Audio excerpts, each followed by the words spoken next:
Assalamualaikum warahmatullahi wabarakatuh. Bertemu lagi bersama saya Pandu Zarismi. Pada kesempatan kali ini, saya akan mencoba membahas salah satu jurnal yang saya ambil dari internet, yang saya pilih dari internet, yaitu model DDST dan Development Screening Test untuk memonitoring perkembangan anak berbasis expert system. Oke. Kenapa saya pilih jurnal ini? Ya, ini selain menarik ya tentang perkembangan anak, kebetulan saya juga punya anak dan anak lucu lah ya. Oke, model jurnal ini itu dipublikasikan oleh saudari Anastasia Latubesi dan saudari Esti Wijayanti dari Fakultas Teknik Program Studi Teknik Informatika Universitas Mulia Kudus. Sebelumnya terima kasih kepada saudari-saudari tersebut yang telah memposting ya, mempublish ya. Jadi bisa saya gunakan untuk presentasi kali ini. Oke, di bawah ini ada nama saya, Pandu Zarismi, kelas 11C 10. Oke, lanjut aja ya.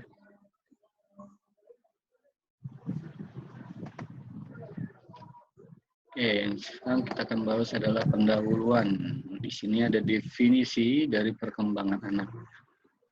Nah, dalam jurnal ini disebutkan definisi perkembangan atau pertumbuhan pada anak adalah bertambahnya kemampuan dalam struktur dan fungsi tubuh yang lebih kompleks dengan pola yang teratur sebagai hasil dari proses pematangan. Ya, kalau kita ilustrasikan, kalau kita tuangkan itu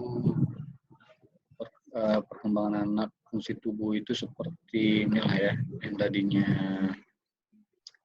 hanya bisa tidur, jadi bisa tengkurap ya, terus merangkak, terus melambat, berdiri, strukturnya itu bisa tumbuh gigi, terus segala macam ya.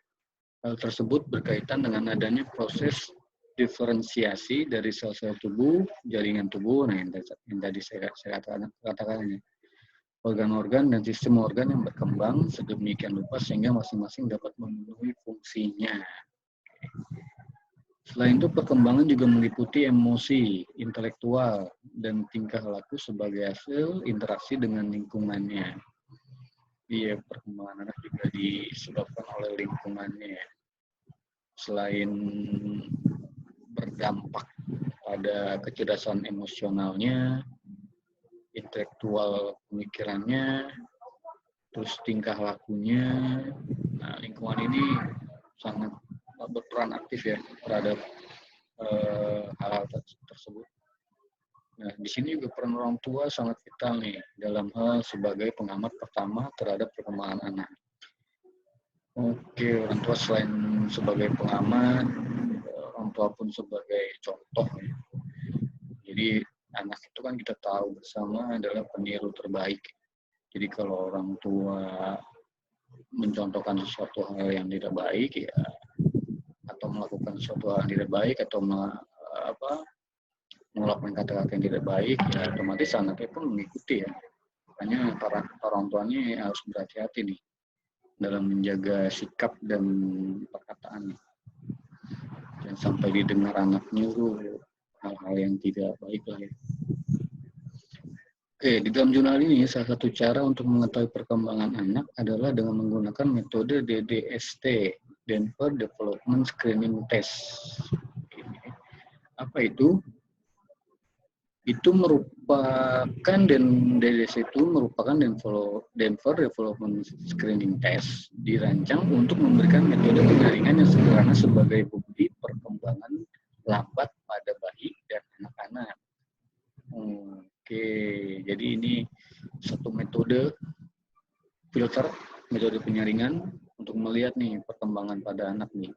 Bisa lambat, bisa biasa-biasa saja, bisa normal, atau bisa lebih cepat nih. Bisa abnormal nih. Itu hal yang paling kita takuti bersama pada anak ya.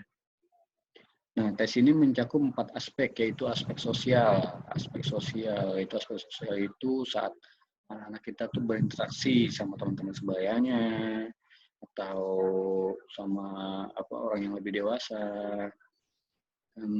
ya lingkungan lah ya. Motorik halus ini seperti kalau bayi itu genggaman bayi. Pada genggaman bayi, misalnya dia tadinya belum bisa menggenggam, jadi udah bisa menggenggam, itu motorik halus. Oke. Bahasa yang mulai dari itu yang tadinya hanya berkata nangis, bisa ngomong, apa, mama, papa, ya kan, ayah, kembang terus.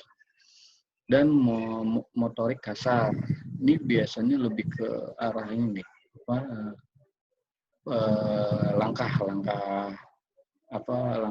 kakinya nih, kan biasanya udah melambat atau berjalan, itu motorik kasar tuh masuknya.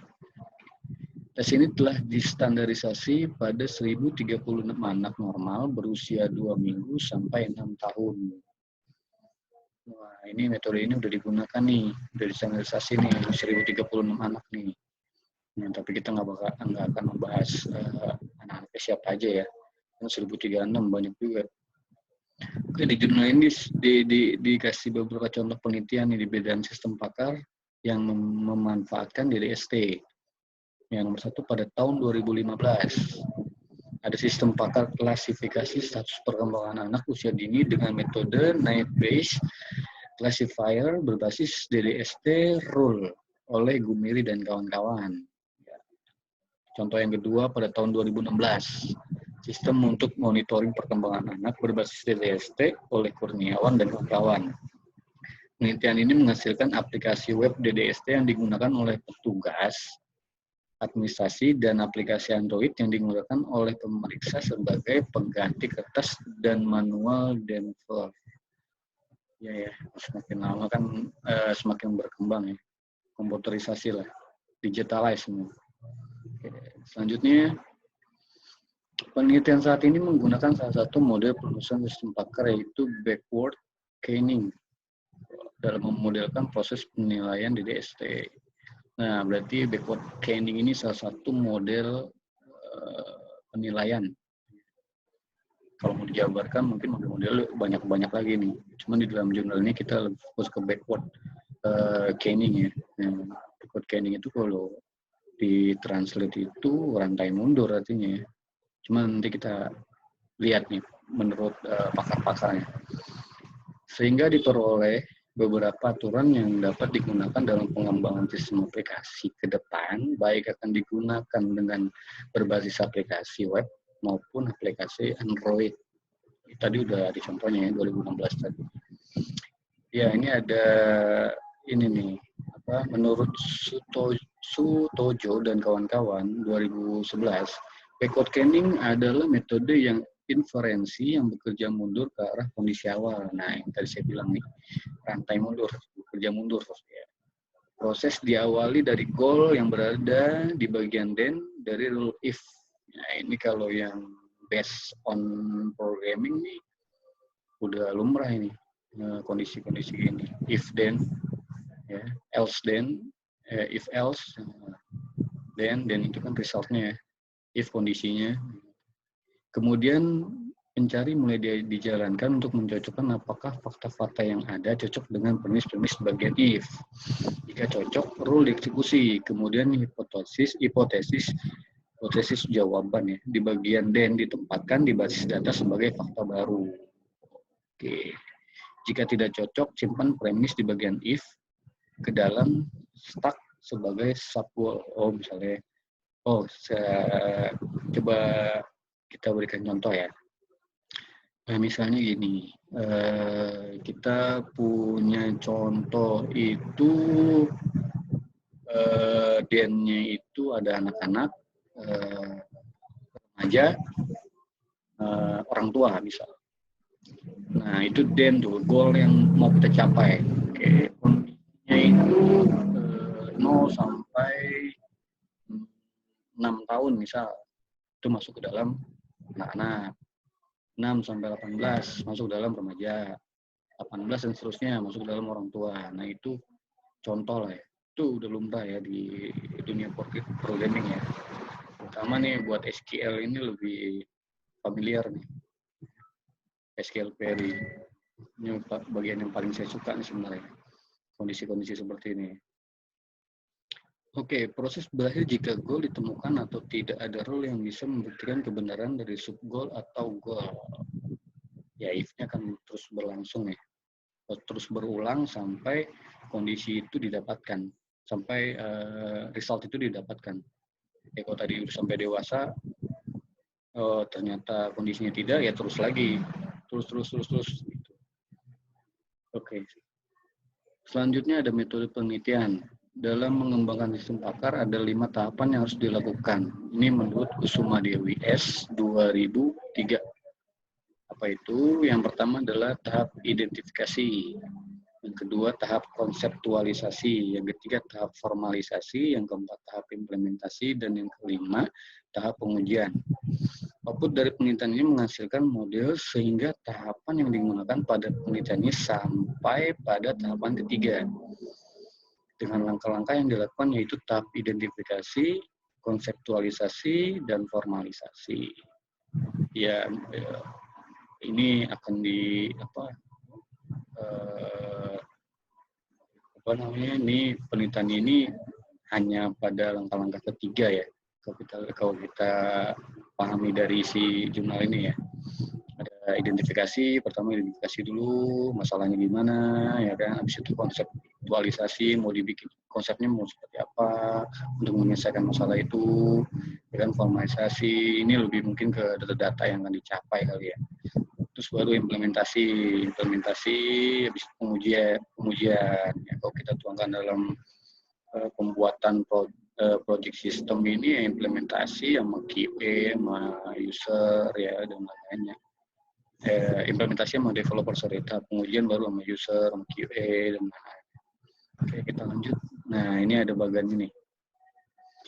Berikut detail tahapan ESDLC, DLC, Expert System Development Life Cycle. Ini life cycle-nya. Yang pertama, coba kita lihat tahap 1 adalah identifikasi. Mencakup apa? Di sini ada definisi masalah yang tadi saya katakan ya.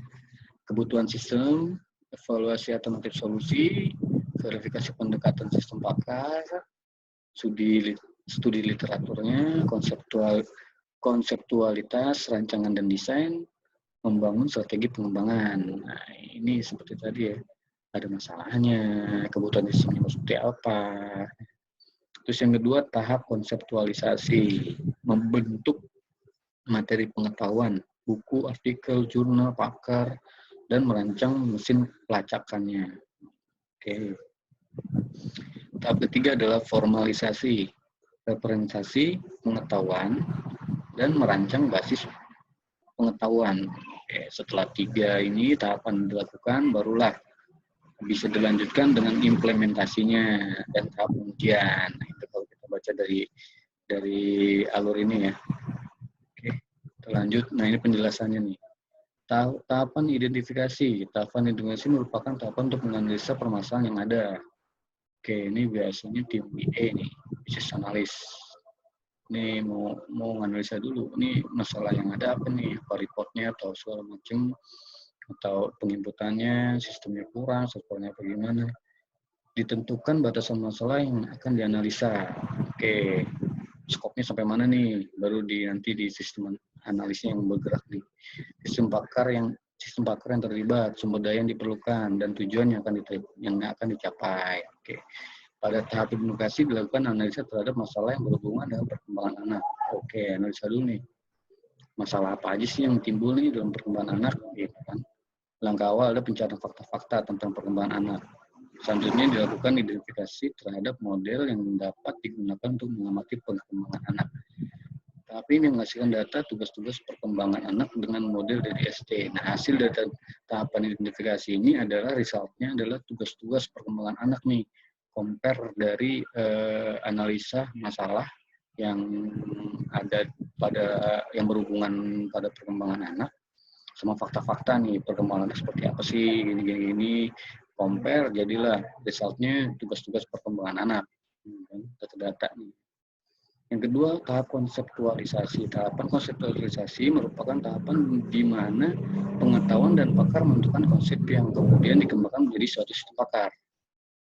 Nah, dari masalah kelihatan nih masalah seperti apa, mau bikin konsep seperti apa nih. Ya, kalau udah masalah udah ada, tinggal bikin konsep sebenarnya.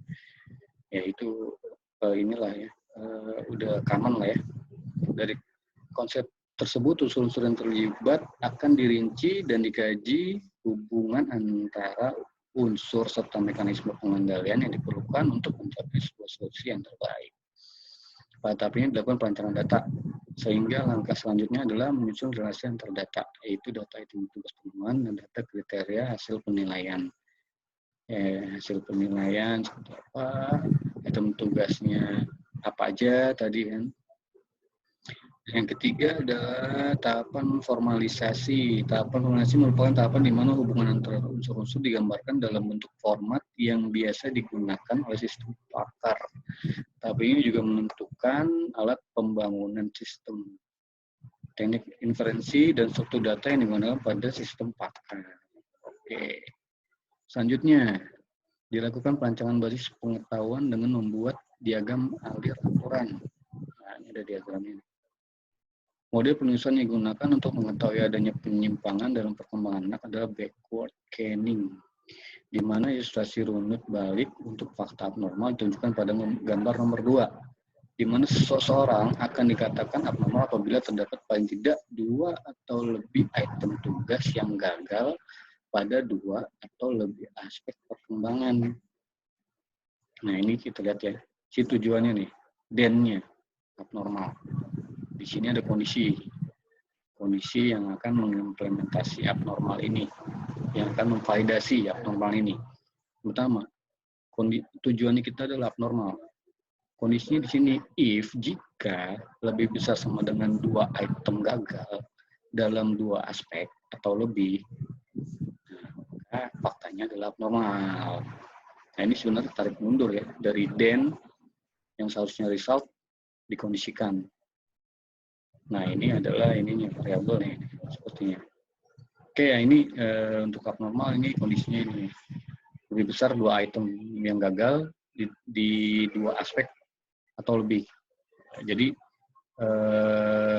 kalau 2 aspek itu 2 item yang gagal atau lebih, ya udah abnormal. Ya. Oke, gambar 3 menunjukkan berbalik dengan hasil penilaian meragukan. Yang tadi abnormal, sekarang meragukan. Hasil meragukan jika terdapat 2 atau lebih item tugas yang gagal dilakukan dalam satu aspek perkembangan dan 1 item tugas yang gagal dalam 1 atau lebih aspek perkembangan. Kayak kita baca coba ya. Tujuannya meragukan, kondisinya, aturannya, jika lebih besar sama dengan 2 item yang gagal dalam 1 aspek. Ini ada 2 item dalam 1 aspek yang gagal. Misalnya 1 aspek itu ada A, B, C, D. Nah, ini C sama D yang gagal. Dan 1 item yang gagal dalam 1 aspek atau lebih. Nah, di aspek lain, misalnya Z gagal. Atau di aspek lainnya D, Y gagal. Nah, ini meragukan nih. Faktanya ini meragukan jadinya. Oke. Lanjut. Gambar 4 menunjukkan ilustrasi runut balik dengan hasil tidak dapat dites. Hal ini dapat dijadikan pada kondisi ketika anak menolak untuk melakukan tes, atau ketika anak tidak memiliki kesempatan untuk melakukan tes karena hambatan. Bila ada skor menolak pada kurang lebih 1, uji coba terletak di sebelah kiri garis umur, atau menolak pada lebih besar 1, uji coba yang ditembus garis umur pada daerah 75-90%. Ini agak sulit ya menerjemahkannya ya. Cuman kita baca dari alir diagramnya aja deh. Ini tujuan nih, tidak dapat dites. Ya, kondisinya reject found. Artinya ya anak nggak mau dites atau ada hambatan yang membuat anak itu nggak dites. Nah, ini faktanya tidak dapat dites. Oke. Nah, ini pengertian lagi nih. Seorang anak dikatakan normal apabila tidak terdeteksi hal-hal yang ada pada kondisi abnormal meragukan tidak dapat dites. Nomor 5 menunjukkan ilustrasi balik hasil normal. Nah, ini tadi nih, ada 3 kondisi kan, abnormal, edennya kan, abnormal, meragukan, dan tidak dapat dites. Nah, ini if nih. if abnormal, if else meragukan, if else tidak dapat dites. Kalau tiga-tiganya ini nggak terdeteksi, ya otomatis masuk ke normal. Normalnya ini else terakhir. Ya udah pasti masuk ke normal, nggak ada if-nya lagi di sini. Tujuannya kondisi normal. Aturannya if test pas, artinya nggak ada yang terdeteksi nih kondisi-kondisi yang di atasnya. Ya, hasilnya normal. Gitu. Nah, ini tabelnya nih, role model backward scanning, monitoring perkembangan anak. Kode rule R1, R2, R3, R4. Ini rule ininya nih, apa namanya, modelnya nih. Coba kita baca ya. Terdapat 4 aturan yang ditunjukkan pada tabel 1. R1 merupakan aturan pertama di mana digunakan untuk mendeteksi kondisi abnormal. Nah, ini R1 nih, abnormal. Dan dijelaskan nih, jika lebih besar sama dengan 2 item yang gagal di dalam 2 aspek atau lebih. Nah, itu kondisi untuk nomor 1, R1. Untuk R2, jika lebih besar sama dengan 2 item gagal di dalam satu aspek dan 1 item gagal dalam satu aspek atau lebih. Nah, itu R2 nih, untuk meragukan. Ini abnormal yang meragukan.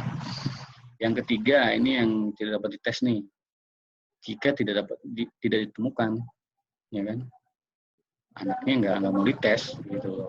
Jadi ya tidak dapat dites. Yang 4, ya jika kondisi-kondisi yang R1, R2, R3 ini nggak terdeteksi, jadi otomatis masuk ke S terakhir, normal. Gitu ya. Nah, kita coba nih dalam flowchart-nya. Selain itu, dalam bentuk yang ditunjukkan pada tabel 1, model monitoring perkembangan anak dengan backward scanning juga dapat digambarkan ke dalam flowchart seperti yang ditunjukkan pada gambar 6. Flowchart merupakan salah satu cara yang dapat digunakan untuk memvisualisasi modelnya. Iya, kalau kita lihat flowchart yang salah satunya ya, lebih gampang dibaca flowchart daripada diagram sebenarnya. Kalau pribadi saya. Kita coba nih, start. Oke, start. Kalau aplikasi itu udah mulai ya. Start, udah initialize form lah. Masuk ke dalam formnya, ini variabelnya, variabel yang akan dikirim. Kalau di store prosedur itu ya parameternya lah. Ini input, biasanya dilakukan oleh user atau admin. Inputnya di sini ada 1 sampai A4, ya kan, sesuai dengan variabel tadi di atas nih. A1, A2, A3, A4, 1 sampai dengan 121 item. Ya kan, di sini ada item 1 sampai item 121, proses dilakukan. Nah, ini rule-nya nih. Jika rule 1 yang tadi abnormal tuh, ya kan, deteksi 2 item yang gagal dalam 2 aspek atau lebih, menjadi abnormal. Kalau enggak, terus nih lanjut ke rule kedua. Rule kedua yang meragukan nih. 2 item yang gagal dalam 1 aspek atau 1 aspek yang gagal dalam 1 item yang gagal dalam 1 aspek atau lebih. Ya, ini meragukan. Jika tidak, masuk lagi ke rule ketiga. Ini tidak dapat dites, yang nggak ada yang dites. Anaknya nggak mau dites atau ada hambatan lah. Kalau tiga-tiganya ini nggak ada, nggak kedeteksi, maka udah pasti S terakhir. Normal. Berarti anak ini normal. Nah, inilah N-nya nih. Semua pasti larinya ke N. Ya baik normal, abnormal, meragukan, tidak dapat dites, ini balik ke N. Kita N belum dijabarin ya dalam demo ini. Oke. Terakhir adalah kesimpulan. Telah dihasilkan model sistem informasi dengan menggunakan model dari Stanford Development Screening Test untuk melakukan screening terhadap kelainan perkembangan anak. Model ini menggunakan 4 aspek, yaitu aspek motorik halus, aspek bahasa, dan aspek-aspek motorik kasar dengan 121 item tugas-tugas perkembangan. Model ini juga menerapkan model sistem pakar, yaitu backward scanning dalam penelusuran hasil. Hasil akhir menunjukkan seorang anak abnormal, meragukan, tidak dapat dites atau normal. Oke, saya rasa cukup ya. Sudah semua materi saya sampaikan. Lebih kurangnya mau dimaklumi. Kalau ada yang kurang paham, bisa ditanyakan langsung atau chat POWA. Kan? Nomor tapi nggak tertera di sini. Tanya aja langsung ya. Oke, itu aja. Terima kasih. Terima kasih juga kepada saudari Anastasia Latubesi dan saudari Esti Wijayanti yang memposting jurnal ini yang saya jadikan sebagai bahan presentasi. Ya, ingat pesan Ibu. Ya, jangan lupa cuci tangan dan terus pakai masker. Terima kasih. Assalamualaikum warahmatullahi wabarakatuh.